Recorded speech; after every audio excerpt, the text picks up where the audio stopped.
नमस्कार, स्वागत है आप सभी का। देश दिन भर देख रहे हैं आप और मैं हूं आपके साथ कृतिका। बुलेटिन की शुरुआत करते हैं। दिल्ली में G20 की मीटिंग हुई है। प्रधानमंत्री नरेंद्र मोदी की अध्यक्षता में ये मीटिंग हुई, जहां मीटिंग में सभी राज्यों के मुख्यमंत्री मौजूद रहे। सरकार के कई वरिष्ठ नेता, केंद्रीय मंत्री और पदाधिकारी भी इस दौरान मौजूद रहे। आपको बता दें कि अगले साल भारत G20 की अध्यक्षता करने जा रहा है, तो ऐसे में उससे पहले ये मीटिंग की गई है। मीटिंग में सभी राज्यों के मुख्यमंत्री मौजूद रहे। सरकार के कई वरिष्ठ नेता, केंद्रीय मंत्री और पदाधिकारी भी इस मीटिंग में मौजूद रहे। तो बड़ी खबर आप तक पहुंचा रहे हैं।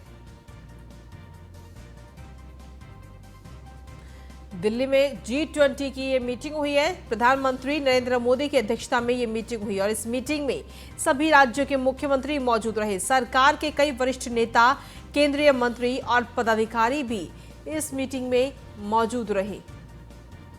बता दें कि भारत G20 की अध्यक्षता कर रहा है। अधिक जानकारी के साथ संवाददाता पीयूष तिवारी जुड़ गए हैं। पीयूष, क्या कुछ ताजा अपडेट है आपके पास? देखिए, अगर हम बात करें तो G20 सम्मेलन को लेकर कहीं ना कहीं एक सर्वदलीय जो बैठक है वो आज हुई है। और निश्चित तौर पर जिस तरीके से भारत की भूमिका रही है G20 को लेकर, तो उसको किस तरीके से जो G20 में शामिल देश हैं उनके साथ एक साझा रणनीति बनाई जाए। और चूंकि प्रधानमंत्री ने आश्वस्त किया था कि भारत की तिथियां जो है वो देश की अद्भुत और विविधता समावेशी परंपरा सांस्कृतिक समृद्धि को कहीं ना कहीं पूरा करेगा। ये सब तमाम बातें जो है वो G20 में कही गई है। और हाल ही में इंडोनेशिया ने G20 की जो अध्यक्षता है वो भारत को सौंपी है और जो हैंडओवर समारोह है वो बाली में रखा गया था। तो निश्चित तौर पे अगर हम बात करें तो जिस तरीके से G20 को लेकर एक सर्वदलीय बैठक हुई है, तो इसमें तमाम विषयों को लेकर चर्चा हुई है कि किस तरीके से अन्य देशों के साथ एक समन्वय जो है वो स्थापित किया जा सके। चलिए, शुक्रिया पीयूष तमाम जानकारी और अपडेट्स देने के लिए।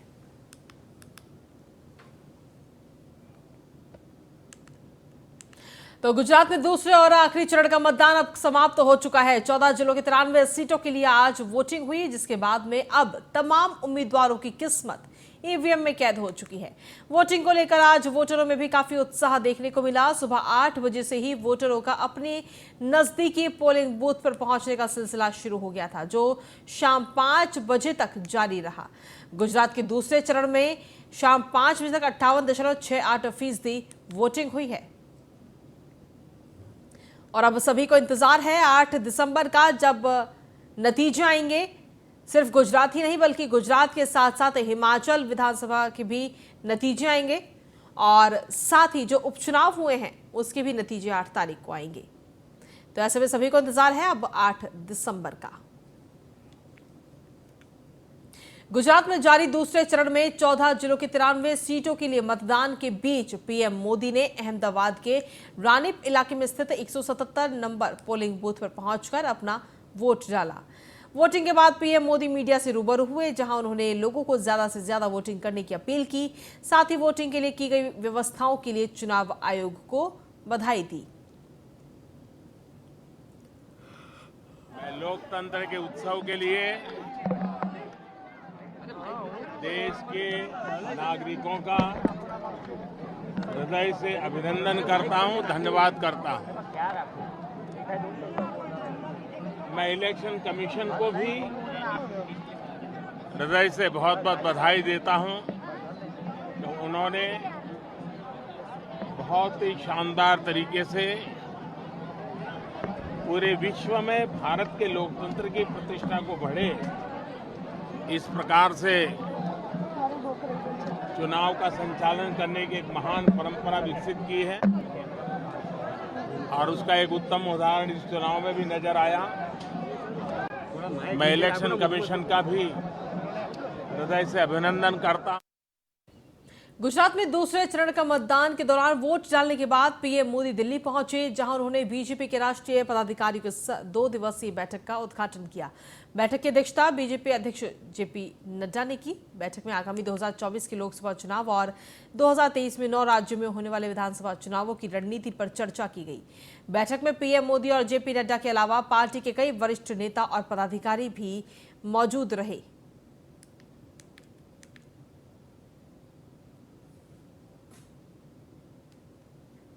गुजरात विधानसभा चुनाव के दूसरे चरण में प्रधानमंत्री नरेंद्र मोदी अहमदाबाद में वोट डालने पहुंचे, जिसे लेकर अब कांग्रेस, बीजेपी और चुनाव आयोग पर हमलावर है। दरअसल वोट डालने पहुंचे पीएम मोदी पोलिंग बूथ से 100 मीटर पहले ही अपने काफिले से उतर गए और वहां से पैदल पोलिंग बूथ तक पहुंचे, जिस पर अब कांग्रेस ने चुनाव के दौरान पीएम मोदी पर रोड शो करने और आचार संहिता के उल्लंघन का आरोप लगाया। साथ ही कांग्रेस ने चुनाव आयोग पर निशाना साधा। कांग्रेस प्रवक्ता पवन खेड़ा की माने तो चुनाव आयोग बीजेपी के दबाव में है। पवन खेड़ा ने चुनाव आयोग की तुलना गांधी जी के 3 बंदरों से भी की है। हमने चुनाव आयोग के आगे अपनी गुहार लगाई थी और आज मैं और आप जब वोट देने जाते हैं, वोट की कीमत, मेरी भी वोट की कीमत उतनी ही है जितने इस देश के प्रधानमंत्री की वोट की कीमत है। कोई अलग तो है नहीं, कोई ज्यादा तो होती नहीं है या कम भी नहीं हो जाती। प्रधानमंत्री वोट देने निकलते हैं, 2.5 घंटे का रोड शो करते हुए निकलते हैं। आपकी मजबूरियां हैं, आप दिखाते हैं लाइव। चुनाव आयोग की क्या मजबूरियां हैं कि वो लाइव भी देखता है, चुप भी रहता है। गांधी जी के 3 बंदर हुआ करते थे, उन्हें कुछ दिखाई नहीं देता, उन्हें कुछ सुनाई नहीं देता। कल रात को हमारे आदिवासी एमएलए दांता, एक विधानसभा क्षेत्र है, उसके उम्मीदवार कांति भाई खराड़ी दोपहर को चुनाव आयोग को लिख कर देते हैं कि मुझे अतिरिक्त सुरक्षा दी जाए, मेरे को खतरा है। चुनाव आयोग को न सुनाई देता है, न दिखाई देता है, कुछ नहीं। रात को उन पर जानलेवा हमला होता है, वो जंगल में जाकर छिप जाते हैं। रात को 2:30-3 बजे जाकर उनको हम बचा पाते हैं। चुनाव आयोग चुप। बच्चों को प्रचार में उनका दुरुपयोग करने का आरोप हमने चुनाव आयोग के समक्ष जाकर प्रधानमंत्री पर लगाया, क्योंकि भारतीय जनता पार्टी ने अपने ट्विटर हैंडल पे, ऑफिशियल ट्विटर हैंडल पे यह ट्वीट किया था, एक बच्ची का पूरा प्रचार प्रधानमंत्री का। हम शायद 25 तारीख को गए चुनाव आयोग में, हमने समय मांगा था 19 को या 20 को, समय मिलते मिलते 5 दिन, आज हो गई 5 तारीख, चुनाव आयोग चुप। हमें नहीं मालूम क्या हुआ। क्या भारतीय जनता पार्टी को चुनाव आयोग की तरफ से एक नोटिस गया? ये तो ऑफिशियल ट्विटर हैंडल है साहब, हम तो कुछ कह नहीं रहे। वहीं गुजरात में दूसरे चरण के मतदान के बीच केंद्रीय गृह मंत्री अमित शाह ने अहमदाबाद के नारायणपुर स्थित पोलिंग बूथ पर पहुंचकर अपना वोट डाला। अमित शाह करीब 10:30 बजे वोट डालने पोलिंग बूथ पर पहुंचे, जहां उन्होंने वोटिंग के बाद प्रेस कॉन्फ्रेंस की और लोगों से विकास के नाम पर वोट डालने की अपील की।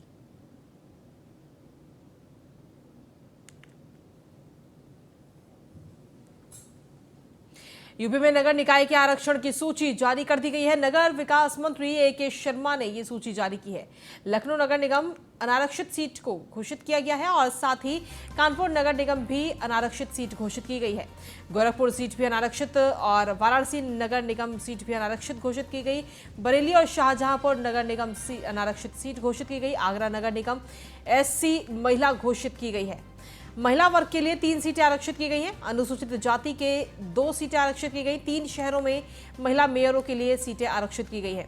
मथुरा वृंदावन नगर निगम अति पिछड़ा वर्ग महिला रहेंगे, उसके लिए सीट आरक्षित की गई है। इसके अलावा गाजियाबाद, गोरखपुर, वाराणसी, शाहजहांपुर ये सीटें अनारक्षित हैं। फिरोजाबाद पिछड़ा वर्ग महिला के लिए सीट आरक्षित की गई। झांसी नगर निगम अनुसूचित जाति के लिए सीट आरक्षित की गई है। तो आरक्षण की सूची इस वक्त जारी कर दी गई है। मथुरा वृंदावन नगर निगम अति पिछड़ा वर्ग महिला के लिए सीट जारी की गई है।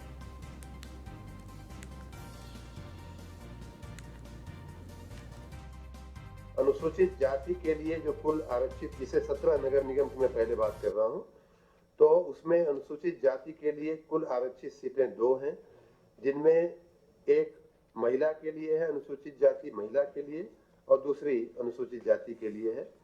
उसी प्रकार पिछड़ा वर्ग के लिए कुल आरक्षित सीटें 4 हैं, जिनमें पिछड़ा वर्ग महिला की 2 और पिछड़ा वर्ग पुरुष की या अन्य की 2।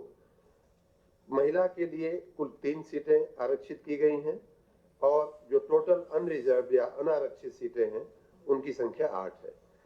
उसी प्रकार 200 जो नगर पालिका परिषदें हैं उनमें अनुसूचित जाति हेतु जो आरक्षण है वो कुल 27 सीटों का है, जिनमें से 9 महिला के लिए है और बाकी 18 अन्य अनुसूचित जाति की कैटेगरी में है। उसी प्रकार पिछड़ा वर्ग का जो आरक्षण है उसमें कुल 54 सीटों का आरक्षण किया गया है पिछड़ा वर्ग में, जिसमें 18 महिलाओं के लिए पिछड़ा वर्ग की और 36 सीटें अन्य लोगों के लिए पिछड़ा वर्ग में है। उसी प्रकार नगर पालिका परिषद में महिला की कुल आरक्षित सीटें 40 हैं और अनारक्षित सीटें कुल 79 सीटें हैं। अनुसूचित जाति के लिए जो कुल आरक्षित, जिसे 17 नगर निगम की मैं पहले बात कर रहा हूं, तो उसमें अनुसूचित जाति के लिए कुल आरक्षित सीटें 2 हैं, जिनमें एक महिला के लिए है, अनुसूचित जाति महिला के लिए, और दूसरी अनुसूचित जाति के लिए है। उसी प्रकार पिछड़ा वर्ग के लिए कुल आरक्षित सीटें 4 हैं, जिनमें पिछड़ा वर्ग महिला की 2 और पिछड़ा वर्ग पुरुष की या अन्य की 2। महिला के लिए कुल 3 सीटें आरक्षित की गई हैं और जो टोटल अनरिजर्व या अनारक्षित सीटें हैं उनकी संख्या 8 है। उसी दिल्ली के झंडेवाला एक्सटेंशन इलाके में अवैध रूप से पेड़ काटे जाने का स्थानीय लोगों ने जमकर विरोध किया और स्थानीय लोगों की माने तो दिल्ली पहले ही प्रदूषण की मार झेल रही है। इसके बावजूद दिल्ली में अवैध रूप से पेड़ काटे जा रहे हैं। स्थानीय लोगों ने बताया कि डीडीए की जमीन पर बिना उनकी परमिशन लिए अवैध रूप से पीपल के पेड़ काटे जा रहे हैं। सुबह सुबह ये आए यहाँ पर आकर के प्राइवेट अपने वो लेकर के आए और ला करके इन्होंने पेड़ काटना शुरू कर दिया यहाँ पर सब। पेड़ काटने से पहले ना तो इन्होंने परमिशन की बात ना किसी की बात करनी। वीडियो कॉन टावर वाले कहने लगे कि भाई हमारी पैमाइश में पेड़ है, बल्कि ये जो जगह है एक्चुअल में जगह है डीडीए की। अगर परमिशन देता तो डीडीए आता है, डीडीए काटता पेड़ को, लेकिन इन्होंने अपनी मनमानी करते हुए अपने नाम पर परमिशन ले करके इसको पेड़ को नाजायज़ तरीके से काटा है। और वो परमिशन सही है नहीं ये पता नहीं है। दूसरी बात इन्होंने एक तो परमिशन गलत लिया, सही लिया हमें पता नहीं। हमने इनसे रोका कि भाई आप ये गलत कर रहे हैं, आपको ऐसा नहीं करना चाहिए। परमिशन क्या भाई पेड़ है, जीव है, सब चीज़ है। और आज तो वैसे भी पोल्यूशन का वो एक्ट वगैरह लगा है, हाँ ग्रिप से लागू हो गया है। और दूसरी बात क्या है कि ये इन्होंने ना मानते हुए एक लेडी थी, उनके साथ में और वर्कर थे, इन्होंने ऐसे बदमाशी टाइप नहीं होती जैसे गुंडागिरी होते, गुंडे टाइप में इन्होंने पेड़ काट दिए सर। ये जैसे होता है इंसान का एक हाथ कट गया हो, उसका ये पीस भी करने लगे। हमने उठा करके जब ये नहीं माने, बात करने नहीं लगे, आज सुबह सुबह ये आए। दिल्ली के करकरडूमा के जिंजर होटल के 30वीं मंजिल पर बने किचन में अचानक से आग लगने से अफरा तफरी मच गई। आग लगने की सूचना मिलते ही फायर ब्रिगेड की टीम मौके पर पहुंची। होटल में फंसे लोगों को सुरक्षित बाहर निकाला गया और आग पर काबू किया गया। आग में किसी के हताहत होने की कोई सूचना नहीं है।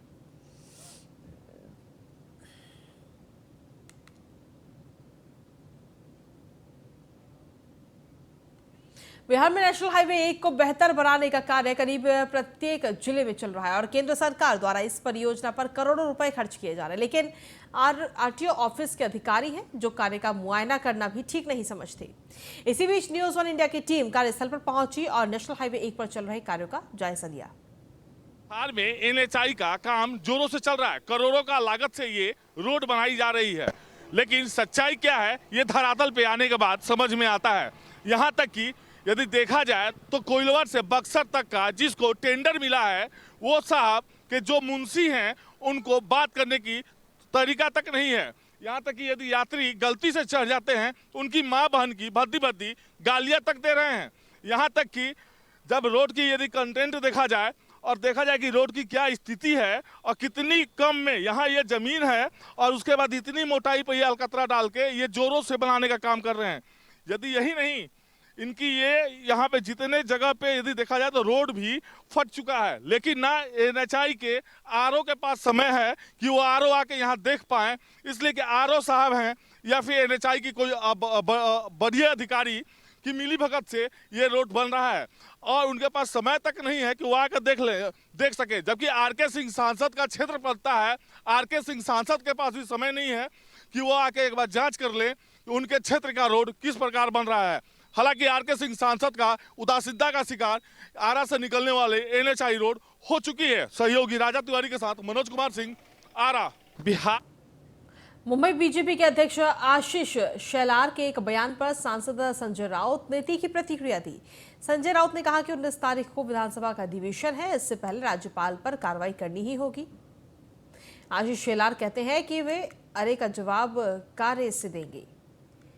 पहले शिवाजी महाराज का अपमान करने वाले राज्यपाल के राजभवन में जाकर उनकी चाय न पीकर, उनके बिस्किट न खाते हुए उनसे सवाल करें। कार्य शिवाजी महाराज का अपमान कर रहे हैं। बता दें कि आशीष शेलार ने अपने एक बयान में कहा था कि कर्नाटक ने अगर अरे किया तो हम कार्य से जवाब देंगे।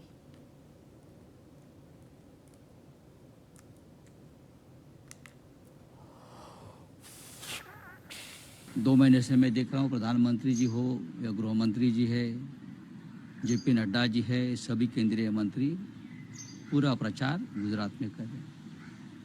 क्या अभी भी भारतीय जनता पार्टी को गुजरात में प्रचार करने की इतनी ज़रूरत है? जोर जोर से प्रधानमंत्री अपना पूरा समय दे रहे हैं, गृह मंत्री जी अपना पूरा समय वहाँ दे रहे हैं, केंद्रीय मंत्री दे रहे हैं। हमारे प्रधानमंत्री जी गुजरात के 15 साल तक मुख्यमंत्री रहे। वो कहते हैं ये गुजरात मैंने बनाया है। ये सही है?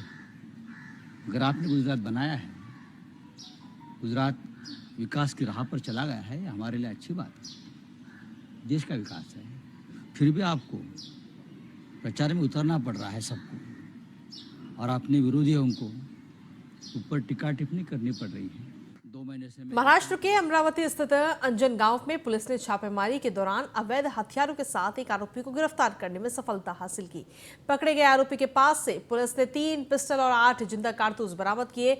पुलिस की माने तो आरोपी हथियारों की तस्करी करता था। फिलहाल आरोपी से पूछताछ कर उसके नेटवर्क का पता लगाने की कोशिश की जा रही है।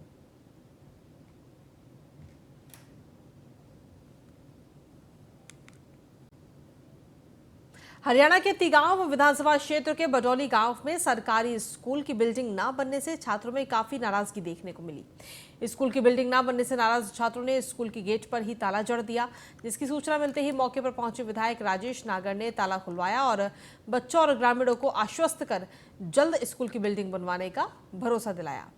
बता दें कि इस स्कूल को खुद हरियाणा के शिक्षा मंत्री कंवरपाल गुर्जर ने मॉडर्न स्कूल बनाने का ऐलान किया था।